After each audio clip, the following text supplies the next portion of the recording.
Imagine a predator who doesn't fit the usual mold.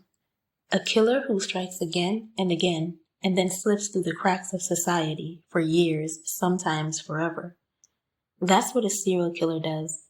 These types of killers are individuals who commit multiple murders over a period of time, often following a distinct pattern and a characteristic cooling off period between crimes. Over the years, this phenomenon has reshaped criminal investigations and left a mark on society, sparking worldwide discussions about nature versus nurture. We typically hear about a serial killer working alone. If you're a true crime enthusiast, you've most likely heard about some of the world's most famous serial killers, including Jeffrey Dahmer, Jack the Ripper, Ted Bundy, John Wayne Gacy, and the list goes on. It isn't often we hear about an entire family of murderers. That's one of the main reasons why this 150-year-old case is so intriguing. When we think about the 1870s, we picture vast frontiers, settlements, and the progression of our modern civilization. A family of vicious killers doesn't really come to mind. Unless you're obsessed with true crime and your paranoid mind naturally goes to the worst case scenario. If you are, it's okay. This is a safe space for you. Today, we're taking a look at the case of the Bender family, famously, or rather infamously known as the Bloody Benders. Yes, the media used to come up with sensationalized names for killers, especially serials, back then too. The nicknames do add more terror into the mix, I suppose. With a name like the Bloody Benders, this family sounds like the frightening antagonist in a horror flick. The Benders terrorized the Wild West from 1871 to 1873 and then vanished. Despite the Homestead Act of 1862, which encouraged Western migration by offering settlers 160 acres of public land, Kansas was pretty much a wide-open prairie in the 1870s. The community was sparsely populated with towns scattered far apart, so it was an easy place to disappear. That's enough of the history lesson. Let's get into America's first documented family of serial killers and their insanity. The group known as the Bender family comprised of Elvira, or Ma Bender, John, or Pa Bender, Kate Bender, and John Bender Jr. It has been speculated that John Jr. and Kate were actually husband and wife, but we're still not sure about that. The Benders were widely believed to be German immigrants. However, no definitive proof of their true relationship to one another or where they were born has ever been found. What we do know is that the clan's homestead ran 160 acres along the Osage Trail, where they operated a small inn and general store. As soon as the Benders arrived in the area, people started to disappear. At first, no one thought too much of it. This was the frontier after all. People died or vanished all the time. Some met their demise by the elements or other mishaps, while some simply walked away from their old lives to reinvent themselves. Eventually, people started to question the Benders' connection to missing people. As soon as the Benders found out people were onto them, they fled the state. It was then that bodies were discovered on the abandoned farmstead. The victims were murdered with blows to their heads and slashed throats, and then buried in the farm's vegetable gardens and orchards. How awful. It's estimated that the Benders killed at least a dozen travelers between 1870 and 1873, and perhaps many more before that. Alright, let's rewind and break down the timeline of events. It was 1870, and folks were taking advantage of the Homestead Act. In October of that year, 5 families moved to the area of Osage in Labette County, Kansas. One of these families was the Benders, who moved onto their claimed 160-acre property facing the Osage Trail. John Bender Sr. and Jr. arrived first. John Sr. was around 60 years old and spoke little English. John Jr. was around 25. He spoke English well but had an accent, so people assumed they had immigrated from Germany. After they settled and built a cabin and barn on the land, the women arrived in 1871. Elvira Bender, who went by Ma, was around 55 years old. She spoke little English and was unfriendly, so she wasn't well liked by the neighbors. Kate, the 23-year-old daughter, was said to be attractive and intelligent. She was the star of the Bender clan. She was fluent in English and practiced as a healer and psychic. Kate held seances, gave lectures on spiritism, and claimed to cure illnesses. Occultism wasn't an unknown topic at the time, but Kate's advocacy of free love garnered attention and drew fans to the Bender property. The Benders then turned a part of their cabin into a general store and inn. Travelers could stop for a meal, to buy dry goods, or rest for a night or two. Here was what seemed like a normal family, providing a safe haven for travelers and trying to build their lives and legacy like so many others. However, the Benders soon became the focus of suspicion after some mysterious disappearances and deaths in the area. As we know, whatever is hidden in the dark eventually comes to light. In May of 1871, the body of a man was discovered near Drum Creek, which was southeast of the Bender property in what would later be known as Montgomery County. The deceased man's skull was crushed and his throat slashed. It was horrific, but it was one body. We can imagine that this news simmered down and everyone went back to their lives. However, the next year, in February 1872, 2 more men were found with the same gruesome injuries. Coincidence? I don't think so. Today, we'd automatically jump to the conclusion that a serial killer was on the loose. By the fall of that year, it became noticeable that travelers on the Osage Trail were disappearing, and the stories of the brutal murders and mysterious vanishings spread throughout the region. Travelers started avoiding the area. I don't blame them. There were some citizens who tried getting to the bottom of the killings and disappearances, but they had no luck. These vigilante investigations often led to innocent men being arrested. Although they were later released, their reputations and lives were ruined. So the Benders didn't just destroy the lives of their victims, but they indirectly affected the lives of people around them. For a long time, the mysterious killings seemed to have no end in sight, until George Newton Lonker and his infant daughter, who had been traveling in the region, disappeared, triggering a chain of events that would eventually reveal the truth. The little family ended up as victims of the Benders after the death of Lonker's wife. He and his 18-month-old daughter left Independence, Kansas to move to Iowa, but they never made it. George Lonker had a neighbor, Dr. William Henry York, who had sold him horses and a wagon for the trip. Dr. York was alerted that the wagon and horses had been found abandoned near Fort Scott, Kansas. Alarmed by the news, Dr. York went looking for Lonker and Marianne in the spring of 1873. He did some investigating, questioning homesteaders along the trail on his way to Fort Scott. He found the horses and wagon he'd sold to Lonker, along with clothes belonging to Lonker and his daughter. They just seemingly vanished along the trail. Dr. York stopped at the Bender's Inn on his way back to Independence. He had no idea how dangerous that stop would turn out to be. Dr. York never returned home. This is where the Benders really messed up and triggered their downfall. They didn't know that Dr. York was from a prominent family. Dr. York had 2 brothers, one of whom was Colonel Alexander M. York, who was a member of the Kansas State Senate. The brothers knew of William's plan to travel, and when he didn't return home, they went looking for him. The brother of a state senator doesn't go missing without people taking notice. Colonel York led about 50 men on the search for his brother. They visited the homesteads in the area and questioned travelers along the trail. In March of 1873, Colonel York arrived at the Bender's Inn. The Benders told the colonel the doctor had indeed stayed with them. They suggested he may have run into trouble with Indians after he left. The colonel agreed that was a possibility, so he didn't investigate further at the time. Colonel York went back to the Bender's place the following April after he heard about a woman who escaped from the inn after Elvira threatened her with knives.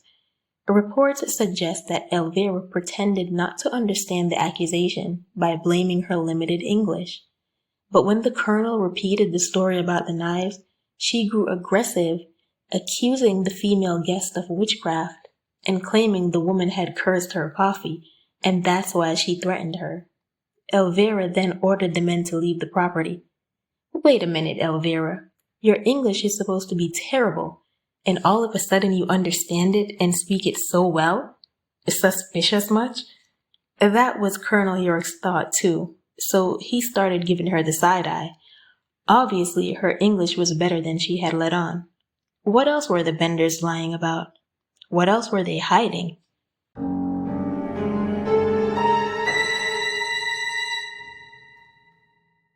Here's what led to the discovery of the graves of the unfortunate victims of the Benders. On May 22nd, 1873, the local newspaper, the Weekly Kansas Chief, posted an article which can still be found in the Library of Congress today. I'm going to put on my glasses and read an excerpt from that article. All right, here we go. And this is what the reporter wrote. Open quotations. While going and coming from the creek, John, that's John Bender Jr., told Colonel York that his sister Kate could do anything, that she could control the devil, and that the devil did her bidding. When they returned to the home, Colonel York tried to induce this wonderful mistress of the devil to reveal where the body of his brother was. She positively refused her satanic aid at this time, giving at her reason, therefore, that she could not do so in the daytime, and while there were so many men and so much noise about. Close quotation. The article then went on to report that Kate tried to persuade Colonel York to come back Friday night so she could use her clairvoyance to find his brother. The colonel, of course, denied the request because he's been side-eyeing the Benders since that incident with Elvira. The colonel and his small band were convinced that both the Benders and a neighboring family, the Roaches, were behind the disappearances. While most of his men were eager to hang them all, the colonel insisted they secure evidence first. Good job, Colonel York. You're a true detective. If the colonel had insisted on tangible proof of guilt, an innocent family, the Roaches, would have suffered dire consequences. Around this time, neighboring communities grew increasingly alarmed by the rising number of sinister accusations, especially those linked to the disappearances. So the Osage Township organized an emergency meeting. Over 75 people showed up, including Colonel York and both John Bender Sr. and John Bender Jr. They reached a consensus that a search warrant would be issued to inspect every homestead between Big Creek Hill and Drum Creek. Everyone hoped that a thorough investigation of the area would finally resolve the crisis. The Benders knew they were at the top of the list of suspects, so they packed up and left. Their absence wasn't discovered for a while, until their neighbor, Billy Toll, noticed the Benders starving animals. While searching the abandoned home, Toll was nearly overwhelmed by a nauseating stench, so he rode into town to alert trustee Leroy Dick, who went to the Benders' property to check things out. As a veteran of the Civil War's brutal battlefields, Dick recognized the smell of decomposing flesh. When he found a mallet and 2 claw-footed hammers in the residence, he was convinced he had found murder weapons. This is what led to the search for bodies on the property. Colonel York, who was still searching for his brother, joined the search party. They discovered that the Bender property was stripped clean. There was no food, clothing, or personal belongings in sight. A foul odor led them to a trap door hidden under a bed, but it was nailed shut. When they pried it open, the team uncovered a room splattered with blood, and that's not a good sign. Here's the outline of the Benders' home according to the May 22nd, 1873 article in the Weekly Kansas Chief that I mentioned earlier. You can see the setup of the room and where the trapdoor was. And no bodies were found in the blood-splattered cellar. Outside was where all the bodies were buried. 8 corpses were discovered under the Benders' apple orchard. The first was Colonel York's brother, Dr. William York. Then Hank Mackenzie, a cousin to Leroy Dick, the trustee and Civil War veteran. He didn't even know his cousin was missing. The others were James Feerick, Benjamin Brown, William McGrady, and John Boyle or Gary. His corpse was so decomposed it was impossible to tell which John he was.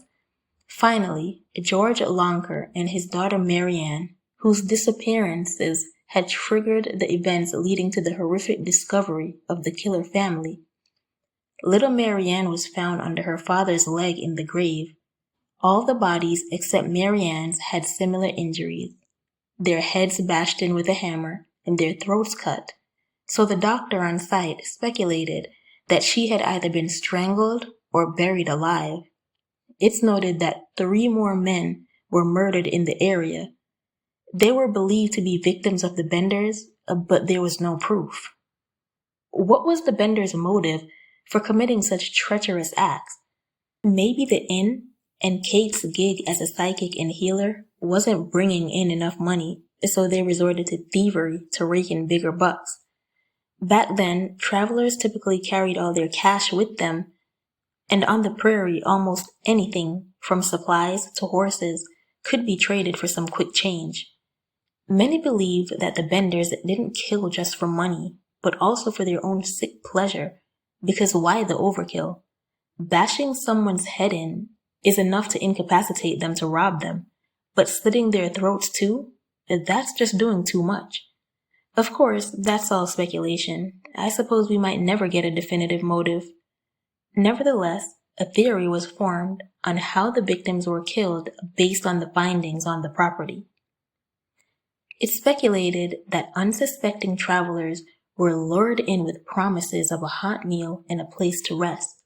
Once a lone guest sat at the dinner table with his back turned toward a canvas curtain, one of the Bender men would strike from behind the curtain, bashing the victim's skull with a hammer.